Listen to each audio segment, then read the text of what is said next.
الحمد للہ رب العالمین۔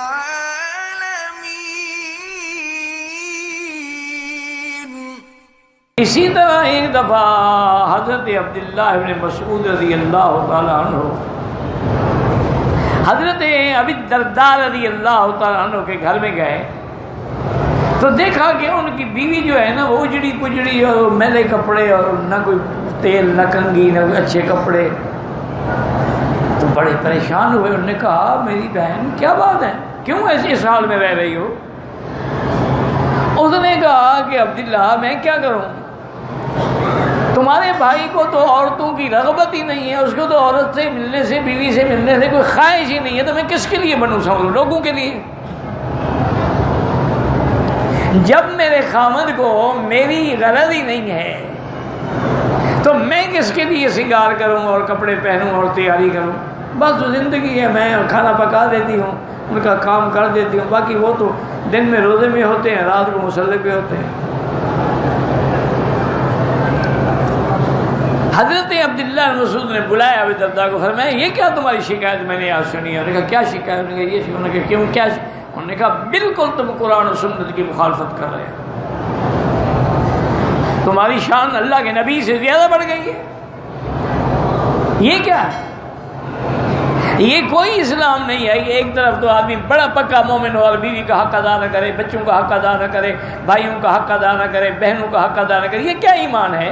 آتے کل ذی حق حق ہو، ہر حق والے کو اس کا حق پہنچاؤ، پھر جا کے ایمان مکمل ہوگا۔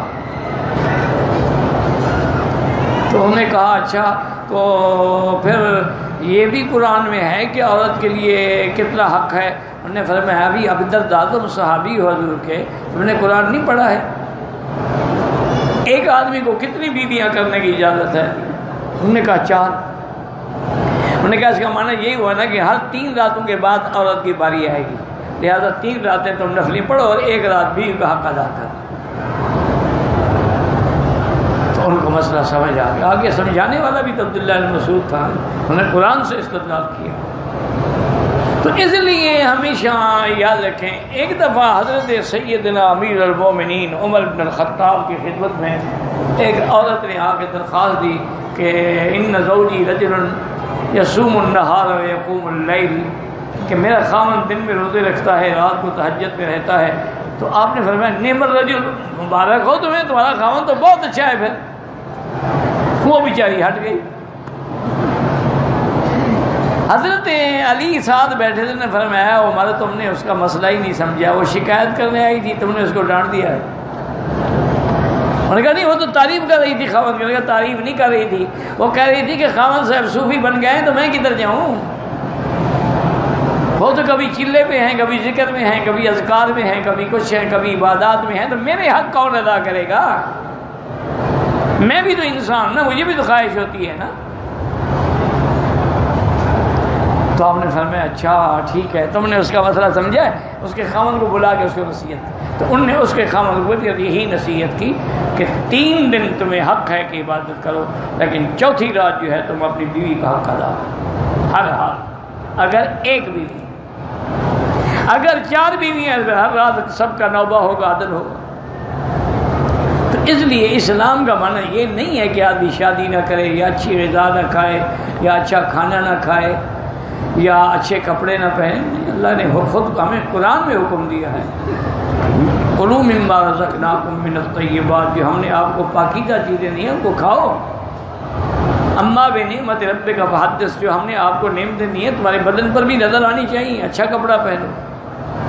اگر غریب ہو کپڑا دھو تو سکتے ہو نا، نئے نہیں پہن سکتے ہو، دھو تو سکتے ہو۔ یہ تو نہیں ہے کپڑوں سے ایسے بدبو آئے کہ نماز میرے ساتھ کھڑا ہو اس کو قرآن بھی بھول جائے کہ میں کیا پڑھ رہا تھا۔ بعض آدمی ایسے نا ماشاءاللہ، وہ ایک ہفتہ غسل نہیں فرماتے، نہ بنیان دھوتے ہیں، وہ کہیں ساتھ کھڑے ہو جائیں، اپنی نماز تو خیر اس کی ہوگی، پتہ نہیں دھوتی ہوگی، لیکن ساتھ والے کی نماز برباد ہو جاتی ہے بدبو سے۔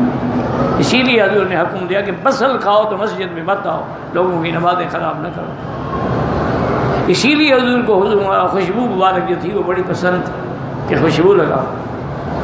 اسی طرح صحابہ خوشبو کا اہتمام کرتے تھے، اور صحابہ کی بیگمات اور زوجات جو تھی وہ بھی خوشبو کا اہتمام کرتی تھی۔ ایک حدیث میں تفصیل ہے کہ کچھ صحابہ